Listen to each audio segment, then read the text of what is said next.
మీరు ఎందుకు ఈ పెదనాన్న అన్నయ్య దగ్గర కన్ఫ్యూజ్ అవుతున్నారు? రవితేజ్ గారు ఏం చెప్పారు? పెదనాన్న అంటే పెద్దోడు అయిపోతాను అనుకున్నారు. ఆయన టీవీలో యాక్ట్ చేయాలి అనుకోవడానికి అంటే రవితేజ గారి ఇన్స్పిరేషనా, లేకపోతే నేను హీరోలా ఉన్నాను కాబట్టి హీరో అవుదాం అనుకున్నారు? ఏ ఇన్స్పిరేషన్తో వచ్చారు?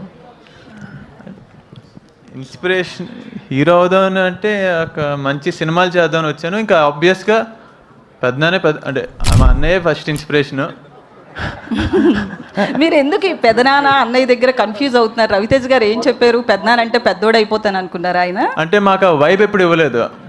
ఆయన పెద్దనాన్న మా అబ్బాయి అన్నట్టు అలా ఎప్పుడు ఇవ్వలేదు. ఒక అన్న తమ్ముళ్ళు ఒక ఫ్రెండ్స్ లాగా చిల్ అవుతూ ఉంటాం కాబట్టి పిలవాలి అనిపిది అలాగా. అన్నయ్య అన్నయ్య అంటే సరదాగా అలా అంటే ఇంట్లో కూడా ఇట్లానే పిలుస్తారు. ఇంట్లో కూడా అంతే. ఇంట్లో ఇంకా పచ్చిగా మాడుకుంటూ ఉంటాం.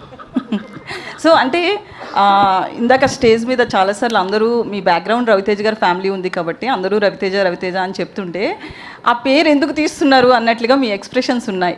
ఎందుకంటే ఆ బ్యాక్గ్రౌండ్ వాడుకోకూడదు అనుకుంటున్నారా? లేదే, అంటే ఫస్ట్ ఈవెంట్ కదా కొంచెం మొహాట్ వేస్తుంది అంతే, అంతకుమించి ఏం లేదు.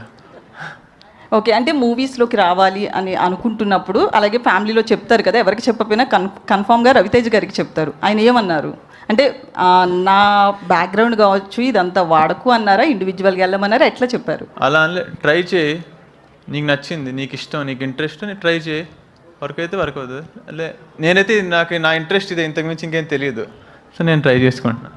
Okay, all the best and